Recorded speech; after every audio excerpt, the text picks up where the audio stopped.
नमस्कार दोस्तों, आज के इस वीडियो में आपका स्वागत है। आज के इस वीडियो में हम संख्या पद्धति के अंतर्गत पूछे जाने वाले विभिन्न प्रकार के प्रश्नों को हल करना सीखेंगे। तो चलिए शुरू करते हैं हम आज का वीडियो। पहला प्रश्न है, एक विद्यार्थी प्रत्येक सही उत्तर के लिए 1 अंक प्राप्त करता है, परंतु प्रत्येक गलत उत्तर के लिए 1/3 अंक काट लिए जाते हैं। ठीक है ना। यानी सही उत्तर के लिए 1 अंक प्राप्त होता है और गलत उत्तर के लिए 1/3 अंक काट लिए जाते हैं। 108 प्रश्नों में उसके कुल प्राप्तांक 0 है। उसने कितने प्रश्नों के गलत उत्तर दिए हैं? ठीक है ना। कितने प्रश्नों के गलत उत्तर दिए हैं? तो देखिए, हम मान लेते हैं कि उसने जो है गलत प्रश्न जो है ना किए हैं, वो हैं x, है ना। यानी 1 से प्रश्नों के गलत उत्तर दिए हैं। ठीक है ना।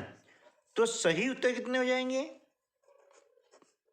सही उत्तर हो जाएंगे, देखिए कुल प्रश्न है 108, तो 108 में से जो गलत प्रश्न किए हैं वो माइनस कर देंगे, तो बचेंगे वो सही उत्तर वाले प्रश्न। ठीक है ना। चलिए, अब क्या किया गया है देखते हैं कि सही उत्तर के लिए 1 अंक, यानी 108 - 1 है ना, इसी प्रश्न है ना, सही उत्तर वाले प्रश्न है, इसका 1 अंक मिला इस प्रकार से। तो ये कुल अंक हो गए सही उत्तर वाले प्रश्नों के। ठीक है ना। चलिए, अब जो गलत उत्तर के लिए 1/3 अंक काटे गए हैं, है ना, और गलत उत्तर वाले प्रश्न कितने हैं? 1 से हैं, इसमें से हम माइनस कर देंगे, तो x गुणित 1/3, यानी सही उत्तर वाले प्रश्नों के अंक प्राप्त हुए हैं, उनमें से गलत उत्तर वाले प्रश्नों के अंक माइनस कर देंगे, तो प्राप्तांक हो जाते हैं प्रश्न अनुसार 0। ये हमने लिखा 0। ठीक है ना। अब इसको हम आगे हल कर लेते हैं। तो ये 1 का गुणा करते हैं तो आता है 108 ऋण x, है ना। ठीक है, माइनस x/3 बराबर क्या हो गया?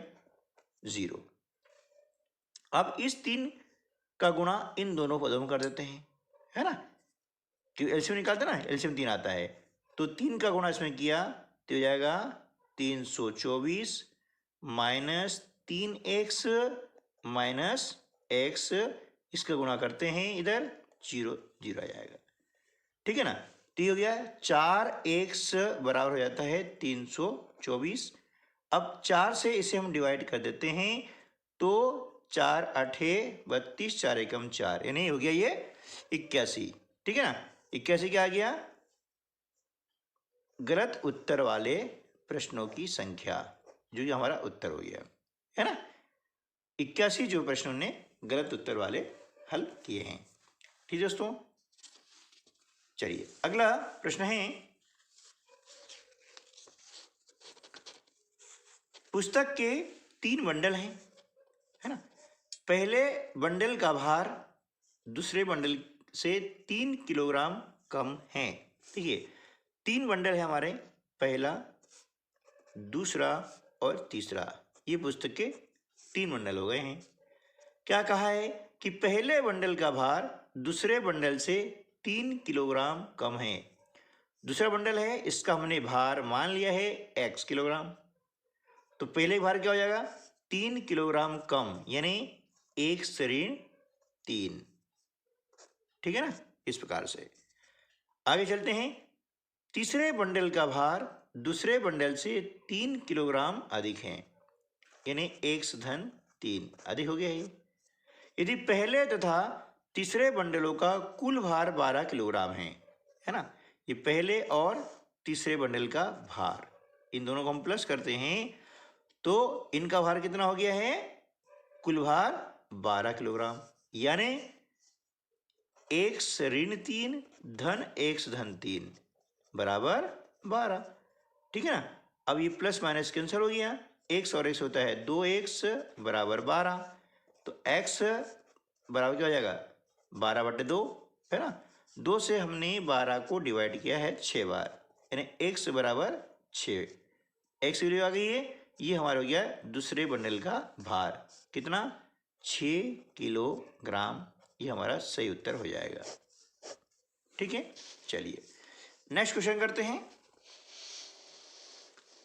2 अंकों की संख्या व उसके अंकों के विनिमय यानी एक्सचेंज द्वारा प्राप्त संख्या के बीच का अंतर 63 है।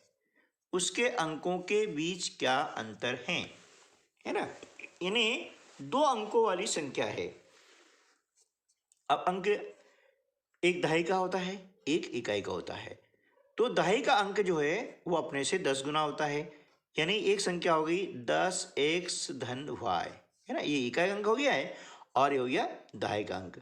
अब क्या कहा है कि उसके अंकों के विनिमय द्वारा, विनिमय नहीं एक्सचेंज, इकाई का दहाई की जगह, दहाई का इकाई जगह, ये हो जाता है 10y धन x, हो गया एक्सचेंज। अब क्या कहा है कि एक्सचेंज द्वारा प्राप्त संख्या के बीच का अंतर 63 है। अंतर आने होता है घटाव, इस प्रकार की माइनस कर दिया हमने, ये आ गया 63। ठीक है ना। तो इसे आगे हम हल कर लेते हैं। 10x धन y minus 10y minus x equal to 63 है ना। अब देखिए 10x में से x माइनस किया, ये हो गया 9x ऋण 9y बराबर 63। 9 कॉमन हो जाता है, बचता है x ऋण y बराबर 63 है ना। 9 से हमने इसको डिवाइड किया, 9 सते 63, यानी x ऋण y यानी उनके अंकों के बीच का अंतर कितना हो गया 7। ये हमारा उत्तर आ जाएगा 7। ठीक है, ये प्रश्न इस प्रकार से हल कर सकते हैं। अगला प्रश्न है संख्या 83,216.5 को मानक रूप में 8.322165 गुणित 10 की घातांक n के रूप में लिखा जाता है, जहां n का मान क्या होगा है ना। n का मान हमें ज्ञात करना है। अब देखिए यह एक संख्या है ना। ये क्या है, एक संख्या है। संख्या है आपकी 83,216.5। अब इसे हमने लिखना है मानक रूप, इसे हम वैज्ञानिक संकेतन रूप भी कहते हैं। ठीक है ना। तो उसके लिए क्या करेंगे कि जब दशमलव को है ना जितने अंक बाईं ओर हम बढ़ाते हैं उतनी घातांक 10 के ऊपर यहाँ लगा दी जाती है मानक रूप ज्ञात करने के लिए। ठीक है ना। और यदि दशमलव दाहिनी हो जाता है तो घातांक हमेशा ऋणात्मक आएगी। ठीक है। अब देखिए यहां पर हमें लिखना है इस रूप में, यानी 8.322165। अब इन दोनों तुलना कीजिएगा कि दशमलव यहां से यहां तक आने में कितने अंक छोड़ता है बाईं ओर। 1 2 3 4 है ना। और 4 अंक छोड़ के दशमलव यहां लग गया है, यानी 10 की घातांक क्या हो गई 4। तो यहाँ n का मान हो जाएगा 4। ये हमारा उत्तर हो जाएगा। ठीक है ना।